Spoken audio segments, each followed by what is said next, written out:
साहब एक कविता मेरा सुनाने का मन है। मैंने चंद्रशेखर आजाद पर एक कविता लिखी है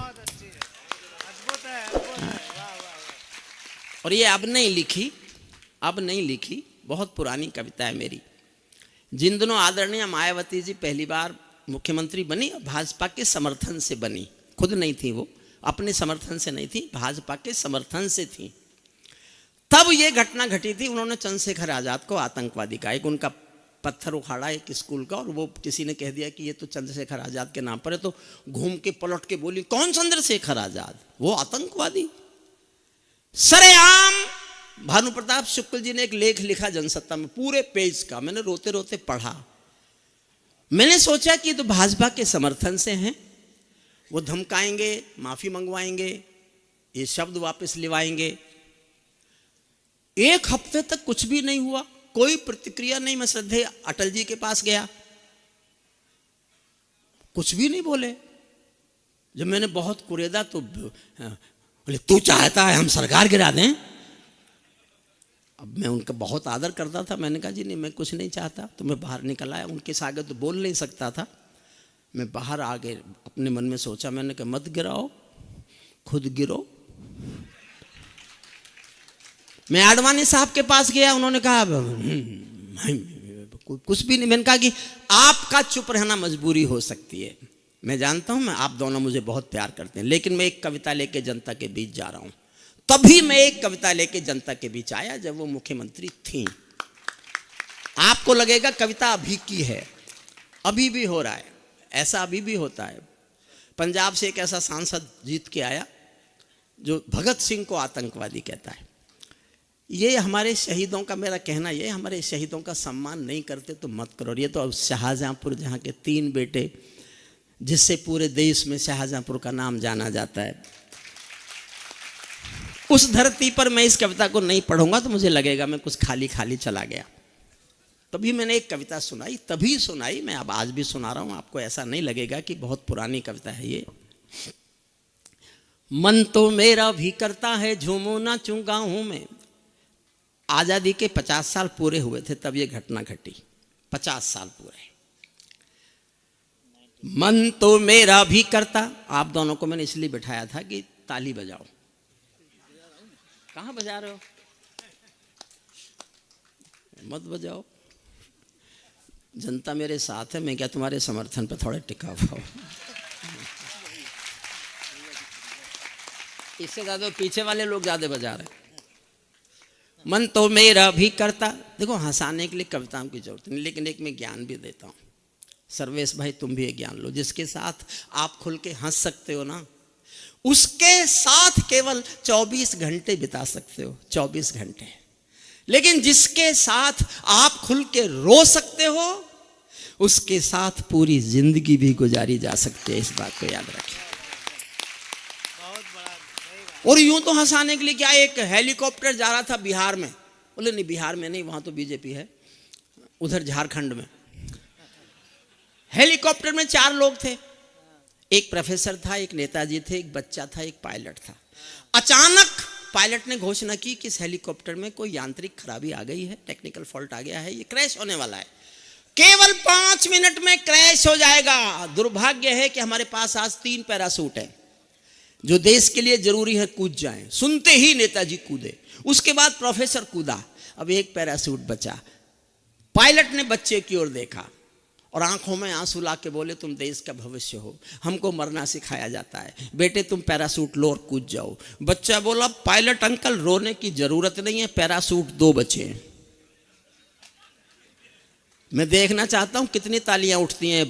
पायलट ने पूछा 2 कैसे बचे हैं? बच्चा बोला पायलट अंकल 2 ऐसे बचे हैं कि नेताजी तो जल्दबाजी में मेरा बस्ता लेके कूद गए।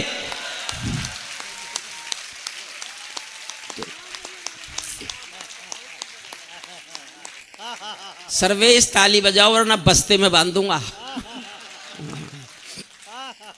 मन तो मेरा भी करता है झूमू नाचूं गाऊं मैं, आज़ादी की सौगातों के 100 गीत सुनाऊं मैं, लेकिन शबनम वाला वातावरण कहाँ से लाऊं मैं, मेघ मल्हारों वाला अंतःकरण कहाँ से लाऊं मैं दामन में दर्द तुम्हारे अपने लेकर बैठा हूँ, आज़ादी के टूटे फूटे सपने लेकर बैठा हूँ, घाव जिन्होंने भारत माता को गहरे दे रखे हैं। देखना चाहता हूँ, मैं हौसला कर रहा हूं पढ़ने का, तुम हौसला करना तालियां बजाने का। घाव जिन्होंने भारत माता को गहरे दे रखे हैं, उन लोगों को जेड सुरक्षा के पहरे दे रखे हैं, उन लोगों को जेड सुरक्षा के पहरे दे रखे हैं, जो भारत को बर्बादी की हद तक लाने वाले हैं, वे ही स्वर्ण जयंती का पैगाम सुनाने वाले हैं, वे ही स्वर्ण जयंती का पैगाम सुनाने वाले हैं।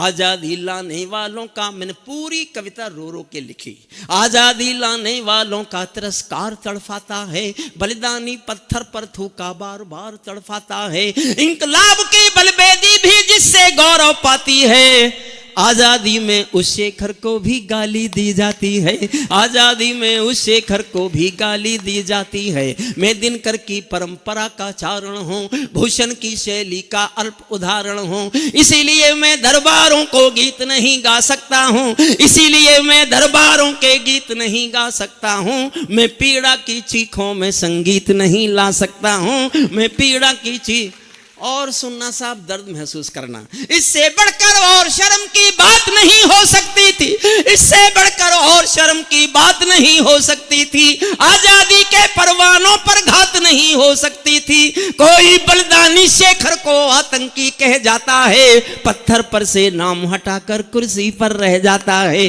पत्थर पर से नाम हटाकर कुर्सी पर रह जाता है।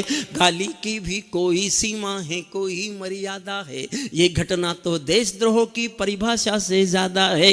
मेरी आंखों में पानी है, सीने में चिंगारी है, राजनीति ने कुर्बानी के दिल पर ठोकर मारी है। सारे वतन पुरोधा चुप थे, कोई कहीं नहीं बोला, लेकिन कोई ये ना समझे कोई खून नहीं खौला, लेकिन कोई ये ना समझे।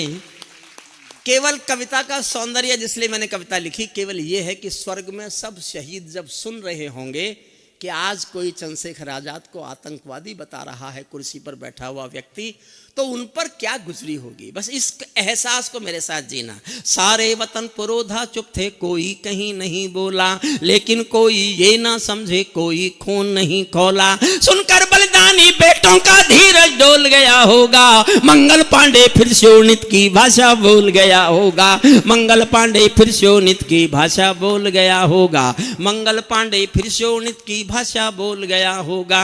हिंद महासागर की लहरें तड़प गए, सुनकर हिंद महासागर की लहरें तड़प गई होंगी, शायद बिस्मिल की गजलों की बहरें तड़प गई होंगी। नील गगन में कोई पुच्छल तारा टूट गया होगा, अशफाकुल्ला की आंखों में लावा फूट गया होगा, अशफाकुल्ला की आंखों में लावा फूट गया होगा। भारत भू पर मरने वाला टोला भी रोया होगा, इंकलाब का रंग बसंती चोला भी रोया होगा। चुपके चुपके रोया होगा संगम तीरथ का पानी, आंसू आंसू रोई होगी धरती की चूनर धानी, एक समंदर रोई होगी भगत सिंह की कुर्बानी। क्या ये ही सुनने की खातिर फांसी झूले सेनानी, क्या ये ही सुनने की खातिर फांसी। 2 लाइन सुनना साहब, मैं कितने क्रोध में था, पूज्य स्वामी जी के चरणों में रखता हूँ, माफी मांग कर रखता हूँ। मैं क्रोध की पराकाष्ठा गाना चाहता था, मैंने गाई है, और आपको लगे इससे ज्यादा कुछ गाया नहीं जा सकता तो मेरा समर्थन करना बस। चुपके चुपके रोया होगा संगम तीरथ का पानी, आंसू आंसू रोई होगी धरती की चूनर धानी, एक समंदर रोई होगी भगत सिंह की कुर्बानी। क्या ये ही सुनने की खातिर फांसी झूले सेनानी, जहां मरे आजाद पार्क के पत्ते खड़क गए होंगे। समर्थन करना, चौथी पंक्ति पर मैं किस हद तक कविता लिख सकता हूं। जहां मरे आजाद पार्क के पत्ते फड़क गए होंगे, कहीं स्वर्ग में शेखर जी के बाजू फड़क गए होंगे, शायद पल दो पल को उनकी निदिया भाग गई होगी, फिर पिस्तौल उठा लेने की इच्छा जाग गई होगी, फिर पिस्तौल उठा लेने की इच्छा। शेखर महायज्ञ, आधी मिनट बोलता हूं शेखर पर, आधी मिनट। जब मैं उन पर लिखने के लिए लाइब्रेरी घूम रहा था, तो मुझे दो घटनाएं ऐसी मिली जो आम जनता नहीं जानती। एक तो ये कि चंद्रशेखर आजाद को अंग्रेज पहचानते नहीं थे। अंग्रेजों ने 720 लोगों को, भारतीयों को ये नौकरी दे रखी थी कि तुम जो उसको पहचान के हमें बताना। 720 लोग नौकरी कर रहे थे। और दूसरा एक वाक्य मैंने ऐसा पढ़ा जो दुनिया में किसी भी क्रांतिकारी के मुंह से निकला नहीं है। आजाद एक गरीब घर के थे, भाभरा एक जगह। हिंदुस्तान का एकमात्र प्रधानमंत्री है श्री नरेंद्र मोदी, जो उनके स्मारक पर गया, जो उनके गांव गया, जहां रहते हैं वो भाभरा, वहां गया। और किसी ने जरूरत नहीं समझी जाने की। इकलौता बेटा था, गरीब माँ बाप का बेटा था। वो खजाने लूटते थे आंदोलन के लिए। तो किसी ने गांव से आकर कहा कि शेखर, तुमको मालूम है तुम्हारे माता पिता के पास खाने के लिए अनाज नहीं है, भूखे मरने की नौबत है माँ बाप की, और तुम्हारे पास खजाने का पैसा होता है जो लूटते हो, इसमें से इतना तो घर भेजो, माँ बाप रोटी तो खा लें। तो आजाद के मुंह से दो वाक्य निकले। जब मैंने ये पढ़ा तब मैंने कविता लिखने का विचार किया। दो वाक्य। पहला वाक्य तो ये निकला कि क्या माता पिता सिर्फ मेरे हैं और क्रांतिकारियों के नहीं है? और दूसरा वाक्य निकला, अगर तुम मेरे माँ बाप को रोटी नहीं खिला सको तो खबर कर जाना, मैं किस दिन रात के अंधेरे में आऊंगा और दोनों के सीने में अपने पिस्तौल की 2 गोली उतार कर चलाऊंगा। उसको कुर्सी आतंकवादी बताएगी। तब हम रोके कविता सुनाना चाहते हैं, सुनना। शेखर महायज्ञ का नायक गौरव भारत भूखा है, जिसका भारत की जनता से रिश्ता आज लहू का है, जिसके जीवन के दर्शन ने हिम्मत को परिभाषा दी, जिसके पिस्टल की गोली ने इनकलाब को भाषा दी, जिसने धरा गुलामी वाली क्रांति निकेतन कर डाली, आजादी के हवन कुंड की अग्नि चेतन कर डाली, जिसके कारण त्याग लौकिक माता के आंगन में था, इकलौता बेटा होकर भी आजादी के रण में था, जिसको खूनी मेहंदी से भी देह रचाना आता था, आजादी का योद्धा केवल चले चबे ना खाता था। अब तो नेता सड़कें पर्वत लोहों को खा जाते हैं, अब तो नेता सड़कें पर्वत नहरों को खा जाते हैं, और पुलों के शिलान्यास में शहरों को खा जाते हैं। अब तो नेता पर्वत सड़कें शहरों को खा जाते हैं, और पुलों के शिलान्यास में नहरों को। 2 लाइन सुनना। आजादी के कारण जो गोरों से बहुत लड़ी है जी, शेखर की पिस्तौल किसी तीरथ से बहुत बड़ी है जी, शेखर की पिस्तौल किसी जो सीने पर मेरी कविता का सबसे अच्छा छंद सुनना है। जो सीने पर गोली खाने को आगे बढ़ जाते थे, जो सीने पर गोली खाने को आगे बढ़ जाते थे, भारत माता की जय कहकर फांसी पर चढ़ जाते थे, जिन बेटों ने आजादी के लिए जवानी दे डाली, आजादी के हवन कुंड के लिए कहानी दे डाली, दूर गगन के तारे उनके नाम दिखाई देते हैं, उनके स्मारक भी चारों धाम दिखाई देते हैं, उनके स्मारक भी। और मन से सुनना साहब, मेरे जीवन की कुछ अच्छी पंक्तियां हैं। उनके स्मारक भी चारों धाम दिखाई देते हैं, वे देवों की लोकसभा के अंग बने बैठे होंगे। कहां होंगे? मैं कल्पना है, मेरी कल्पना है।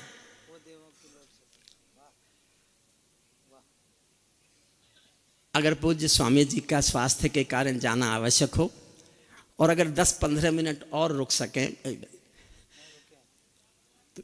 आपके चरणों में बैठ के पढ़ना है? अरे करगिल पढ़ेंगे, क्या परेशानी है? अभी तो 1 घंटा ही हुआ है। मुझे बता दिया जाए पूज्य स्वामी जी की क्या इच्छा है। बस तुम्हें इसके बाद 10 मिनट और, बस।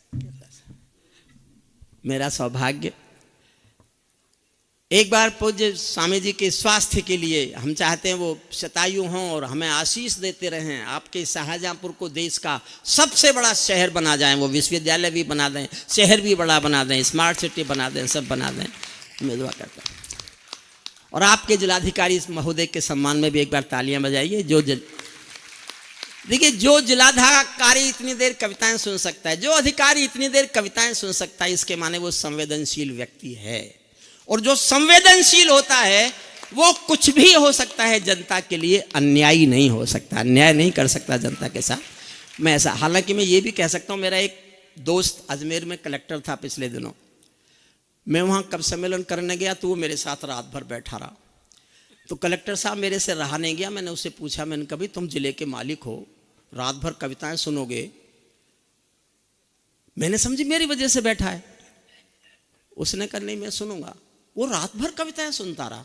मैंने कहा तुम्हारे जिले में कानून व्यवस्था इतनी अच्छी है क्या कि तुम रात भर आराम से कविताएं सुन सकते हो? बोले तुम समझते नहीं हो, आज जिले में कहीं कुछ काम गड़बड़ हो ही नहीं सकता। मैंने कहा क्यों? बोले सब यही है।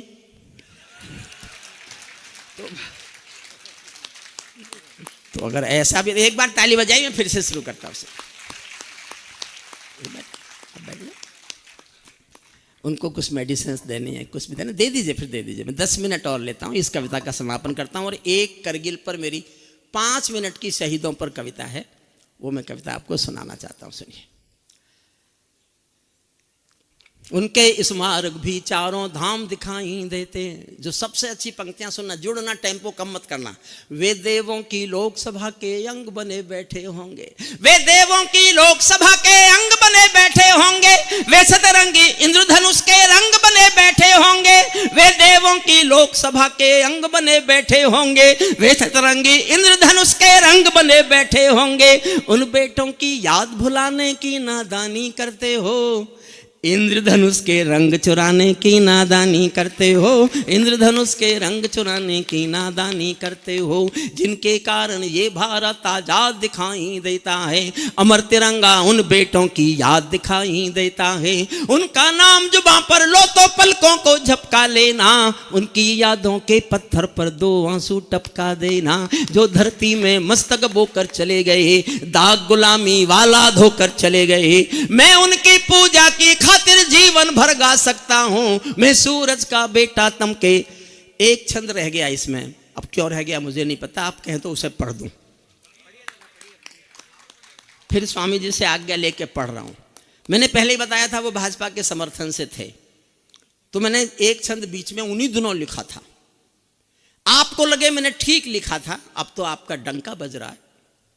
18 राज्य हैं, 29 गवर्नर हैं, इससे ज्यादा तो और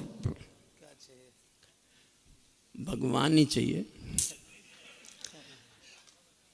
जो भारत माता की, आप मेरी ईमानदारी देखना, मेरी ईमानदारी को दाद चाहता हूं मैं आपसे।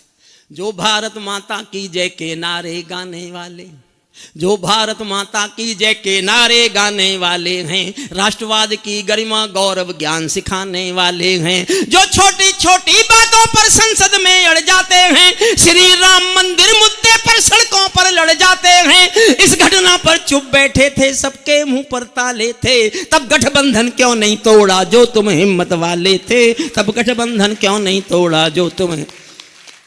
और एक लाइन और पढ़ना चाहता था, बस मैं देखना चाहता हूं मेरी हिम्मत को कितना हौसला देते हैं आप। मैं अपनी हिम्मत हौसला खोना नहीं चाहता, मेरी शक्ति आपसे आती है, जनता से आती है, मेरी ऊर्जा सारी जनता है। मैं देखना चाहता हूं कितने प्यार से कितना समर्थन करते हैं। 60 दिनों तक स्वर्ण जयंती रथ लेकर जो घूमे थे, आजादी की यादों के पत्थर पूजे थे, चूमे थे। इस घटना पर चुप बैठे थे, सबके मुंह पर ताले थे, तब गठबंधन क्यों नहीं तोड़ा जो तुम हिम्मत वाले थे। तुम सत्ता में शामिल थे, 2 टूक डांट भी सकते थे, तुम सत्ता में शामिल थे, 2 टूक डांट भी सकते थे। जो जीव शहीदों पर थूके वो जीव काट भी सकते थे, जीव शहीदों पर थूके वो जीव। अंतिम कविता सुना रहा हूं मैं, करगिल के शहीदों पर। ये शहीदों की धरती, मेरे प्रणाम इस धरती को छूकर। 5 मिनट की कविता है मेरी। श्रद्धेय विजय ठाकुर जी आज आपकी विधाएं सुनी, और मुस्कान जी ने बहुत अच्छा पढ़ा, सब ने बहुत अच्छा पढ़ा, प्रशांत जी ने भी, और क्या इंदु अजनबी ने भी, और सर्वे संस्थान ने भी बहुत अच्छा पढ़ा। भगवान कसम।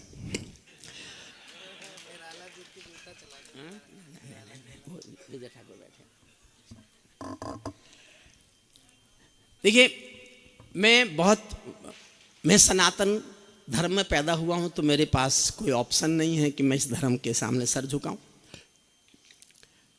भगवान कृष्ण हमारे रक्षक देवता हैं, मैं भी मानता हूं।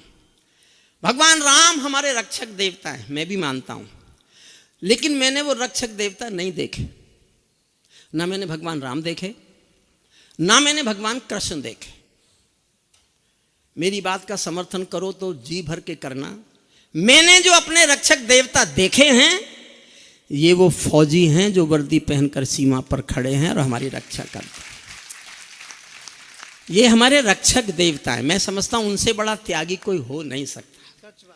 दुनिया का अमीर से अमीर आदमी, मस्क, अडानी, अंबानी, टाटा, बिरला, कोई भी किसी को भी ये कहे कि तुम मेरे लिए नौकरी करने आ जाओ, जो कहोगे सैलरी दूंगा, लेकिन तुमको मेरे लिए मरना पड़ेगा, इस शर्त पर कोई नौकरी करेगा क्या?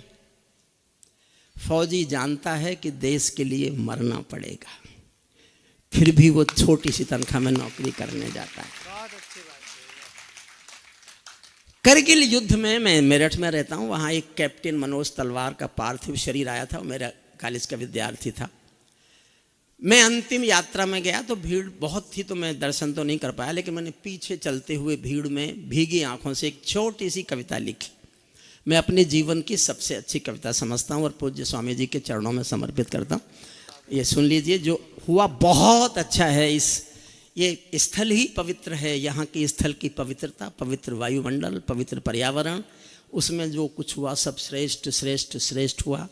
कविताएं सब ने बहुत श्रेष्ठ पढ़ी और यहाँ से हम पूज्य स्वामी जी को इससे ज़्यादा और कष्ट, मैं जानता हूँ वो तब तक चलेगा, वो जाएंगे नहीं। ये हमारे प्रति उनके आशीषों का ये उदाहरण ही नहीं है, पराकाष्ठा है। वो कितने आशीष हम कवियों को दे सकते हैं। उन्होंने अपना नियम तोड़ा, स्वास्थ्य के कारण भी, उसके बाद ही वो बैठे हैं। हमारे लिए उनके आशीषों का ये सर्वोच्च हिमालय उन्होंने हम पर उड़ेल दिया है। हम इसको जीवन भर नहीं भूल सकते कि हमको इतने आशीष पूज्य स्वामी जी ने दिए। मैं सुनाता हूँ कविता, सुनिए। मैं केशव का 5 जन्म भी गहन मौन में खोया हूँ। मैं गीतकार नहीं हूँ, गीतकार मुस्कान बेटिया बैठी है, विजय ठाकुर साहब बैठे, आदरणीय सरिता वाजपेयी जी हैं, गीतकार हैं, इंदु युद्ध गीतकार है, और सब ने गीत पढ़े। मैं गीतकार नहीं हूँ, लेकिन कभी कभी एक छोटा सा अंकुरण होता है, उसकी प्रतिफल है ये कविता। स्वागत है। मैं केशव का 5 जन्म भी गहन मौन में खोया हूँ। उन बेटों की याद कहानी लिखते लिखते रोया हूँ। उन बेटों की याद कहानी लिखते लिखते रोया हूँ। जिस माथे की कुमकुम बिंदी वापस लौट नहीं पाई। चुटकी झुमके पायल ले गई करुणाई की, चुटकी झुमके पायल ले गई करुणा, चुटकी झुमके पायल ले गई करुणाई की वरनाई। करुण जिसके चुटकी झुमके पायल ले गई, कुर्बानी की तरुणाई। माफ़ कीजिए, मैंने बहुत दिन से कविता पढ़ी नहीं, यहाँ पढ़ने का मन कर रहा है, याद आ जाएगी, कोई परेशानी नहीं, फिर से पढ़ता हूँ। मैं केशव का 5 जन्म भी गहन मौन में खोया हूँ। उन बेटों की याद कहानी लिखते लिखते रोया हूँ। जिस माथे की कुमकुम बिंदी वापस लौट नहीं पाई। लटके झुमके कम के ले गई कुर्बानी की यमराई। कुछ बहनों की राखी जल गई है बर्फीली घाटी में। वेदी के गठबंधन मिल गए हैं करगिल की माटी में। पर्वत पर कितने सिंदूरी सपने दफन हुए होंगे। 20 बसंतों के मधुमासी जीवन हवन हुए होंगे। टूटी चूड़ी धुला महावर रूठा कंगन हाथों का। कोई मोल नहीं दे सकता बासंती जज्बातों का। कोई मोल नहीं दे सकता बासंती जज्बातों का। जो पहले पहले चुंबन के बाद लाम पर चला गया। एक पल का एहसास मेरे साथ जीना बस। जो पहले पहले चुंबन के बाद लाम पर चला गया। नई दुल्हन की सेज छोड़कर युद्ध काम पर चला गया। उनको भी मीठी नींदों की करवट याद रही होगी। उनको भी मीठी नींदों की करवट याद रही होगी। खुशबू में डूबी यादों की सलवट याद रही होगी। खुशबू में डूबी। और साहब मुझे मौका दिया आपने, मैं एक पंक्ति पढ़ रहा हूं। मैं आज भी अपने को एक पंक्ति का कवि मानता हूं। मैंने जीवन में एक पंक्ति सबसे अच्छी लिखी है, उसको समर्पित करता हूं शाहजहांपुर के इस आश्रम के लोगों के चरणों में। एक पंक्ति मेरे जीवन की सबसे अच्छी पंक्ति है। मुझे तालियों से आशीर्वाद देना। मैंने ऐसी एक पंक्ति और लिख ली ना तो मैं घोषणा कर दूंगा मैं कवि हो गया हूं। अभी मैं अपने को केवल एक लाइन का कवि मानता हूं, सुनना। उनको भी मीठी नींदों की करवट याद रही होगी। खुशबू में डूबी यादों की सलवट याद रही होगी। उन आंखों की 2 बूंदों से 7 सागर हारे हैं। उन आंखों की दो बूंदों से सातों सागर हारे हैं, जब मेहंदी वाले हाथों ने मंगलसूत्र उतारे हैं, जब मेहंदी वाले हाथ, उन आंखों की दो बूंदों से सातों सागर हारे हैं, जब मेहंदी वाले हाथों ने मंगलसूत्र उतारे हैं। गीली मेहंदी रोई होगी चुपके घर के कोने में, ताजा काजल छूटा होगा चुपके चुपके रोने में, ताजा काजल छूटा होगा चुपके चुपके रोने में। जब बेटे की अर्थी आई होगी सोने आंगन में, शायद दूध उतर आया हो बूढ़ी माँ के दामन में, शायद दूध उतर आया हो बूढ़ी माँ के दामन में। वो विधवा पूरी दुनिया का बोझा सर ले सकती है। सारे संसार के इतिहास में कहीं स्त्री अर्थी को कंधा नहीं देती, सारे संसार में, किसी भी मजहब में। भारत में एक बेटा शहीद हुआ था, भरतपुर के पास एक गांव है अजान, राजस्थान में, कल्पना नहीं, सत्य घटना। वीरेंद्र सिंह नाम था उसका, उसकी पत्नी का नाम गायत्री देवी। मैं उनके सम्मान समारोह में गया था, इसलिए मुझे पूरी घटना मालूम है। जब पार्थिव शरीर आया वीरेंद्र सिंह का, तो उनकी पत्नी ने शादी के दिन के कपड़े पहने और गांव वालों की मर्जी के खिलाफ, सेना के अधिकारियों की मर्जी के खिलाफ उसने अपने पति की अर्थी को कंधा दिया। ये दुनिया की पहली घटना थी जब कोई औरत अर्थी को कंधा दे रही थी। उसके बाद कई घटनाएं घटी, लेकिन पहली यही थी। मैंने एक पंक्ति लिखी है, प्यार से सहेज लेना। जब बेटे की अर्थी आई होगी सोने आंगन में, शायद दूध उतर आया हो बूढ़ी माँ के दामन में। वो विधवा पूरी दुनिया का बोझा सर ले सकती है, वो विधवा पूरी दुनिया का बोझा सर ले सकती है, जो अपने पति की अर्थी को भी कंधा दे सकती है, जो अपने पति की अर्थी को भी कंधा दे सकती है। मैं ऐसी हर देवी के चरणों में शीश झुकाता हूँ, इसीलिए मैं कविता को हथियार बनाकर गाता हूँ, इसीलिए मैं कविता को हथियार बनाकर गाता हूँ। जिन बेटों ने पर्वत काटे हैं अपने नाखूनों से, कल्पना करो कैसे लड़ते होंगे -48 और +48 में। जिन 6 लाइन सॉरी पढ़ रहा हूं, सेना पर केवल मैंने 6 लाइन लिखी हैं, सुनिएगा। जिन बेटों ने पर्वत काटे हैं अपने नाखूनों से, उनकी कोई मांग नहीं है दिल्ली के कानूनों से। जो सैनिक सीमा रेखा पर ध्रुव तारा बन जाता है, उस कुर्बानी के दीपक से सूरज भी शर्माता है। गरम दहानों पर तोपों के जो सीने अड़ जाते हैं, उनकी गाथा लिखने को अंबर छोटे पड़ जाते हैं। उनके लिए हिमालय कंधा देने को झुक जाता है, कुछ पल को सागर की लहरों का गर्जन रुक जाता है। उस सैनिक के शव का दर्शन तीर्थ जैसा होता है, चित्र शहीदों का मंदिर की मूरत जैसा होता है। चित्र अंतिम 6 लाइन और सुन लेना। क्या ये देश उन्हीं का है जो सीमा पर मर जाते हैं, क्या ये देश उन्हीं का है जो सीमा पर मर जाते हैं, अपना खून बहा कर टीका सरहद पर कर जाते हैं। कोई युद्ध वतन की खातिर सबको लड़ना पड़ता है, संकट की घड़ियों में सबको सैनिक बनना पड़ता है। जो भी कौम वतन की खातिर मरने को तैयार नहीं, उसकी संतति को आजादी जीने का अधिकार नहीं, उसकी संतति को। अंतिम पंक्तियां पढ़ता हूं। बहुत बहुत प्रणाम, बहुत बहुत आभार आप सबका। जो अच्छा हुआ वो इस आश्रम का है, पूज्य स्वामी जी के पुण्यों का फल है। और अगर कहीं कोई भी कमी रह गई हो तो बाहर से आने वालों में उम्र मेरी ज़्यादा है, मैं उसके लिए क्षमा मांगता हूँ, हाथ जोड़कर क्षमा मांगता हूँ। आखिरी पंक्ति में एक ऐसी लिखना चाहता था, स्वामी जी मेरे घर में नेता बहुत, तो वो मुझे पसंद तो करता नहीं कोई। अच्छा मत करो, मैं भी कब कर रहा हूं उनको।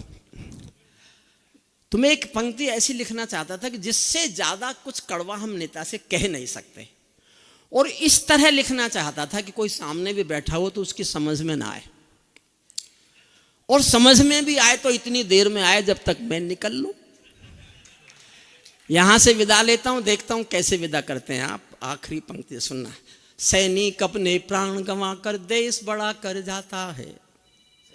विदा मांगता हूं, किस तरह करेंगे आप। सैनिक अपने प्राण गंवा कर देश बड़ा कर जाता है, बलिदानों की बुनियादों पर राष्ट्र खड़ा कर जाता है। जिनको मां के बलिदानी बेटों से प्यार नहीं होगा, उन्हें तिरंगे को लहराने का अधिकार नहीं होगा, उन्हें तिरंगे को।